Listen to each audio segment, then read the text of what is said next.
जैसा कि सालार मूवी का ट्रेलर आ चुका है, बट मैं ये गारंटी देता हूँ आपने उसमें रॉकी को नोटिस नहीं किया होगा। सो इसमें हम रॉकी के बारे में बात करने वाले, सो इस वीडियो के एंड तक देखना है। और आपको तो पता है इसमें सुल्तान का नाम लिया गया है, और असल में आपको पता है सुल्तान है कौन।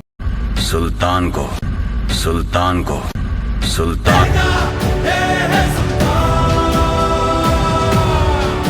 जैसा कि आप सभी ने सालार मूवी का ट्रेलर 2 तो देखा है, बट उसमें आपने बहुत सारी डिटेल मिस की होगी। सो इस वीडियो में हम बहुत सारी डिटेल पे बात करने वाले हैं। सो इस वीडियो को एंड तक देखना। इस ट्रेलर की स्टार्टिंग में हमें छोटा सा देवा दिखाया जाता है, बट ये किसी दरवाजे को बहुत सारी कील्स मार रहा है। मे भी ये हो सकता है ये वर्धा का दरवाजा हो, मे भी ये वर्धा के किले का दरवाजा हो, और वर्धा की फैमिली नाराज हो गई हो, इसलिए देवा और वर्धा की दोस्ती खत्म हो गई हो। इस पिक्चर को आप नोटिस कर सकते हो, देवा के मुंह में एक कील है, यानी कि ये दरवाजे को खोल नहीं बंद कर रहा है। बट इस सीन में आप नोटिस करोगे तो अपने बचपन के देवा को एक लॉकेट पहना हुआ है, और ये बड़े वाले देवा के लॉकेट से अलग है। और सीन में हमें मूर्ति दिखाई गई है, और ये वही मूर्ति है जो कि हमें पहले के ट्रेलर में दिखाया गया था। मे भी ये हो सकता है वर्धा के कबीले की हो। और इस मूर्ति को आप नोटिस कर सकते हो, इसको बहुत सारे कंगन पहने हुए जो कि वर्धा के कबीले को पहने हुए। और इस सीन में हमें फाइट दिखाई गई है, बट इस पे आप नोटिस करोगे तो यहाँ पर अपने वर्धा को बंदी बनाया गया है, और ये वही बंदा है जो कि हमें पहले वाले ट्रेलर में दिखाया गया था, यानी कि ये गरोड़ा से मिला हुआ है। और इस सीन में हमें गरोड़ा दिखाया गया है, बट अपने गरोड़ा के पीछे नोटिस करोगे तो यहाँ पर एक आर्मी खड़ी हुई है, और ये वही आर्मी है जो कि हमें KGF में दिखाई गई थी, जहाँ पर अपना रॉकी भाई खलील के पास जाता है, वहाँ पर ये आर्मी खड़ी थी। और अगर आप इस सीन को ध्यान से देखोगे तो यहाँ पर अपने वर्धा के साथ एक बंदा टकराया जाता है। मे भी हो सकता है ये गरोड़ा के कबीले से ताल्लुक रखता हो। और यहाँ पर फाइट चालू हो गई है अपने देवा के साथ, यानी कि यहाँ पर देवा पहुंच गए। अगर आप इसको नोटिस करोगे तो अपने वर्धा को वही ड्रेस पहनी हुई है जो कि इस सीन में पहनी हुई थी। और इस सीन को अगर आप ध्यान से देखोगे तो यहाँ पर अपने वर्धा को एक चोट लगी हुई है आंख पे। और अगर आप इस सीन को ध्यान से देखोगे तो अपना वर्धा एक गाड़ी में बैठा है और खान सा जा रहा है, बट इसकी आंख पर नोटिस करोगे तो वही चोट लगी हुई है, यानी कि ये वाली फाइट एंड वाली नहीं है, ये बीच में होने वाली है। और इस सीन में हमें दिखाया जाता है अपने देवा का मजाक उड़ाया जा रहा है, ये क्या गन चलाएगा, इससे गाड़ी वाड़ी ठीक करवा। और इस सीन के बाद यहाँ पर हमें अपना देवा गाड़ी से उतरता हुआ दिखाया जाता है, बट यहाँ पर अगर आप नोटिस करोगे तो यहाँ पर 6 मशीन गन पड़ी हुई है जो कि अपने KGF में अपने रॉकी भाई ने एक चलाई थी, पर यहाँ पर 6 पड़ी हुई है। और अगर आप इसकी डिजाइन को ध्यान से देखोगे तो ये वही सेम है जो कि अपने KGF में अपने रॉकी भाई ने चलाई थी। और यहाँ पर हमें देवा वाला सीन दिखाया जाता है, बट यहाँ पर देवा को कोई बोलता है अपनी गाड़ी पीछे हटाओ, पर आप ये सोच रहे होंगे कि जो ये मिसाइल्स मारा ये वही सीन होने वाला है। और जब अपना देवा गाड़ी के अंदर बैठता है तो यहाँ पर हमें दिखाया जाता है कुछ मिसाइल्स लॉन्च हुए हैं, बट ये वाला सीन नहीं है, ये दूसरा वाला सीन है, क्योंकि भाई इन गाड़ियों को आप नोटिस कर सकते हो, ये वाली अलग है और ये वाली अलग है। और इस सीन को अगर आप ध्यान से देखोगे तो यहाँ पर अपने देवा ने मिसाइल्स मारी है, बट यहाँ पर ऑलरेडी सब मरे हुए हैं। मैं ये पिक्चर आपको जूम करके दिखाता हूँ, यहाँ पर आप नोटिस करोगे तो यहाँ पर बहुत सारी लाशें पड़ी हुई हैं। ये वाला सीन और ये वाला सीन और अपने देवा वाला सीन, भाई ये एक ही जगह पर फाइट होने वाली है। आप इस लोकेशन को नोटिस कर सकते हो, यानी कि अपना देवा पहले मिसाइल्स लॉन्च करता है, फिर खुद आता है यहाँ पर फाइट करने। और इस सीन को अगर आप नोटिस करोगे तो यहाँ पर अपने वर्धा को एक चोट लगी हुई है जो कि हमें अगले सीन में दिखाया गया था, बट इसके पीछे अगर आप नोटिस करोगे तो वहाँ पर एक बंदा खड़ा है जो कि अपने देवा को गन्स चलाना सिखा रहा था। बट भाई ये बात तो माननी पड़ेगी, अपने रॉकी भाई का सिगरेट पीने का स्टाइल ही कुछ होता है, इस देवा में वो दम नहीं है। और हाँ भाई ये खूबसूरत वाला सीन अपने देवा के साथ होने वाला है, क्योंकि अपने देवा को साइड में नोटिस कर सकते हो। अगर आपको फिर भी यकीन नहीं आ रहा तो अपने देवा की जीप को ही नोटिस कर लो। और हाँ भाई मेरे ख्याल से ये मूवी की एंड वाला सीन होने वाला है, क्योंकि यहाँ पर आप नोटिस करोगे तो सबके सब बंदी बने हुए हैं, और इन बंदों को ध्यान से देखोगे तो इनके चेहरे उतरे हुए हैं और रो रहे हैं। भी हो सकता है इनका वर्धा जो कि अपना सरदार हो वो गद्दार हो गया हो। और हाँ भाई इस सीन को अगर आप नोटिस करोगे तो यहाँ पर अपने सालार की मोम किसी को पलट के देख रही है, बट यहाँ पर कोई और नहीं, अपनी श्रुति हसन आई है। क्योंकि भाई अगर आप इस पिक्चर में नोटिस करोगे तो अपनी श्रुति हसन के पीछे एक मैप लगा हुआ है, और वही मैप इस क्लास में भी लगा हुआ है, यानी कि ये श्रुति हसन अपने सालार के बारे में इसकी मोम से पूछने आई है।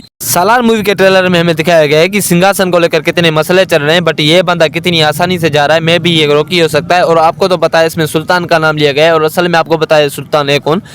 सुल्तान तो जरा इस पिक्चर को ध्यान से देखो, आपको क्या लगता है ये रॉकी हो सकता है कि नहीं, मुझे कमेंट सेक्शन में बताना। और अगर वीडियो अच्छी लगी तो सब्सक्राइब करें माय यूट्यूब चैनल। गैंग लेकर आने वाले होते हैं गैंगस्टर, वो अकेला आता था मॉन्स्टर।